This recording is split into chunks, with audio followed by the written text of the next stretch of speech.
자, 히든 종목의 흐름을 보게 되면은 여전히 22% 상승을 유지를 하고 있습니다.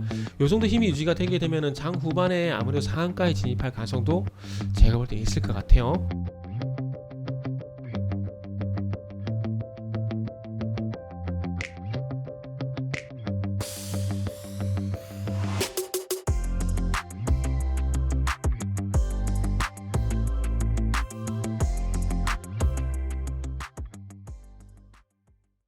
자, 반갑습니다. 알파프로 가족 여러분, 정택은 전문가입니다. 자, 첫 번째 종목은 삼성 바이오로직스 소개시켜 드렸고요. 그리고 두 번째는 또 LG화학을 한번 진단을 해보도록 하겠습니다.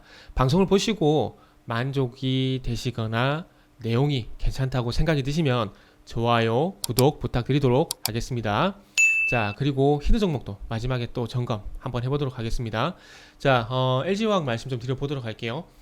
LG화학 2차전지 2차전지 관심도 상당히 많죠. 작년에 수소차, 전기차 해가지고 상당히 많은 상승폭이 있었는데 지금은 전기차 섹터가 좀 비실비실합니다. 2차전지라기보다는 전기차라고 보는 게 맞을 것 같아요. 그리고 2차전지도 마찬가지로 좀 영향을 받고 있는데 아무튼 작년과 같은 흐름은 나오지 않고 있습니다. 자, 그러면 LG화학 어떻게 될까요? 이거는 차트를 좀 보시면서 말씀 좀 드려보도록 할게요. 최근에 LG화학이 어떤 뉴스가 있었는지는 알고 계시죠? 내 종목에 어떤 일이 있었는지는 알아야 됩니다. 그거 모르고 주식하시면 안 돼요. 그러면 제가 그렇게 하면 좀 당황스럽습니다. 자, 지금 일단 최근에 SK이노베이션과 배터리 종지부 그리고 1분기 실적 어닝스 서프라이즈 이게 나왔음에도 불구하고 주가가 못 가요. 우상향이 안 되죠.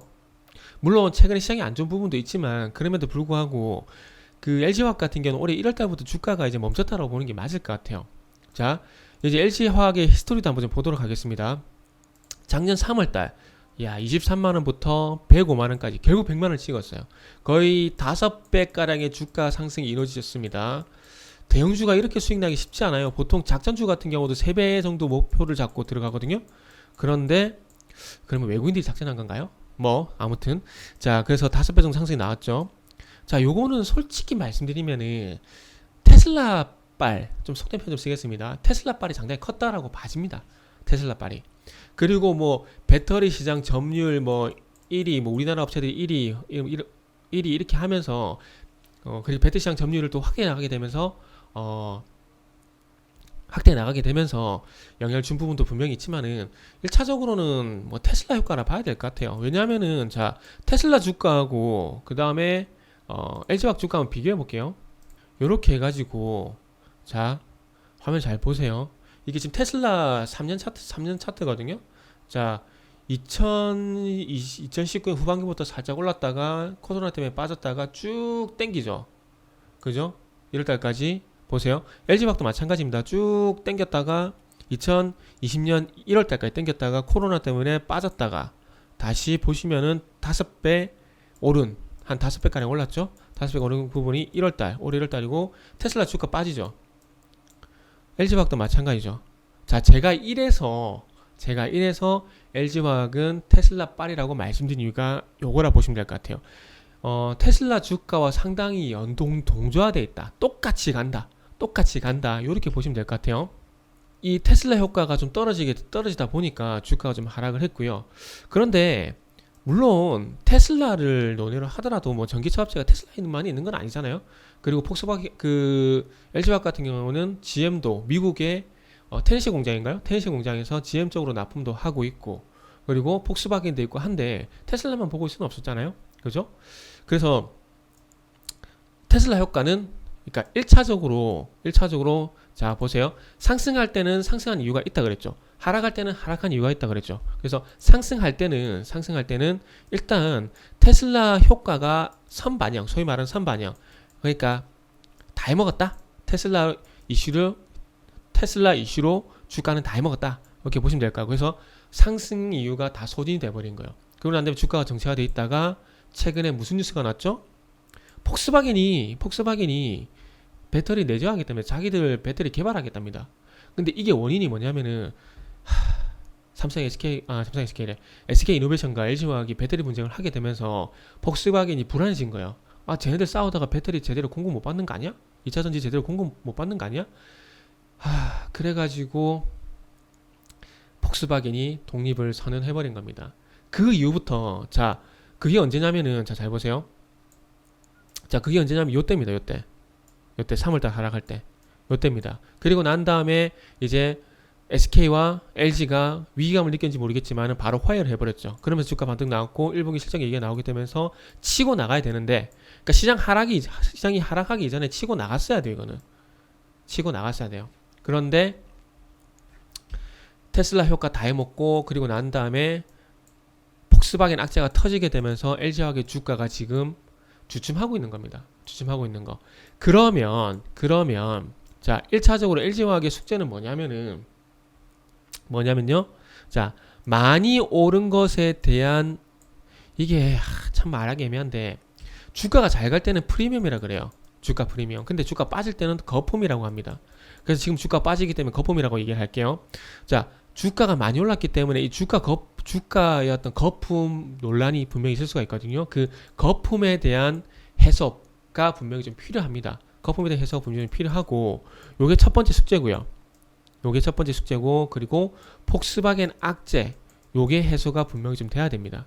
요 두 가지가 해소가 돼야 LG화학도 이후에 갈 수가 있다는 거죠. 자, 모든 종목은 상승한 이유가 분명히 있고요. 그리고 하락한 이유가 분명히 있습니다. 하락한 이유가 분명히 있어요. 그런데 상승 이유가 나타나고 상승할 것인가 아니면 다 오르고 난 다음에 상승 이유가 날 것인가 그 차이밖에 없는 겁니다. 자, 그래서 LG화학을 한번 정리해 보도록 할게요. 자, 그러면은 일단은 상승 이유 테슬라가 하락을 하게 되면서 상승 이유는 다 소진이 됐다. 그래서 주가가 멈췄는데 멈춘 상황에서 호재가 나와도 아쉬울 판에 폭스바겐발 노스필드 프로젝트라는 폭스바겐발 악재가 나오게 되면서 주가는 더 이상 올라갈 수 없는 조정 국면에 진입을 했다. 그래서 지금 날짜를 보시면은 LG화학이 자 5월 7일부터 하락했다 볼게요. 5월 7일부터 하락을 했다고 하더라도 지금 지수 같은 경우에는 5월 7일 보세요. 5월 7일까지 상승이 나왔거든요. 5월 7일부터 5월 10일까지 상승이 나왔거든요. 그리고 5월 11일부터 시장이 하락을 했어요. 5월 11일부터 시장이 하락을 했는데 그 이전부터 4월 29일부터 LG화학은 주가가 못 가고 있었습니다. 이미 4월 29일부터 못 가고 있었어요. 그래서 물론 최근에 와서 빠지는 건 시장 영향도 있겠지만은 그 이전에 이미 LG화학은 못 갈 이유가 분명히 있었다라고 보시는 게 맞을 것 같고요. 그래서 아마 LG화학도 모든 이평선이 지금 이제 다 깨지고 있어요. 일단은 5일선, 21선 데드크로스 났죠. 그러면서 21선 저항이 되고 있죠. 그리고 5일선, 21선은 골든크로스 나가게 되면서 올라탔지만은 다시 이탈이 됐습니다. 거기다가 지금 어제 오늘 보시게 되면은 이제 61선, 121선까지 이탈을 해버렸어요. 그러면 이탈한 이평선들은 지금 121선까지 이탈을 했잖아요. 그래서 121선까지 이탈을 했기 때문에 이 121선은 지지라인이 아니라 저항으로 작용될 가능성이 높습니다. 그러면은 다음 이평선이 241선까지는 하락이 나올 가능성이 있기 때문에 지금은 섣불리 저가 매수를 하는 것보다는 조금 더 싸게 사자. 요게 더 필요할지도 모릅니다. 그래서 저는 개인적으로 241선이 있는 75만원 부분까지 74만원 부분까지는 한번 기다려보는 게 맞을 것 같아요. 딱 찍고 올라올지 아니면은 241선을 일시적으로 이탈했다가 회복시킬지에 대한 부분들은 그때 가서 봐야 될 것 같아요. 이해되시죠? 그래서 LG화학에 관심 있으신 분들은 저도 기억을 해놨다가 241선 부분까지 가게 되면 다시 한번 방송을 좀 하도록 하겠습니다. 그래서 지금은 어쨌든 결론은 상승 호재가 선반영됐고 악재까지 발생된 상황이다. 그렇기 때문에 주가 상승은 쉽지가 않다. 그렇다면 저가 매수를 하는 것보다는 뭐라고요? 관망. 어디까지 관망? 241선이 있는 74만원까지 관망. 이렇게 정리하면 될 것 같습니다. 자, 그리고 히든 종목 지금 흐름 한번 보도록 할게요. 자, 히든 종목의 흐름을 보게 되면은 여전히 22% 상승을 유지를 하고 있습니다. 요 정도 힘이 유지가 되게 되면은 장 후반에 아무래도 상한가에 진입할 가능성도 제가 볼 때 있을 것 같아요.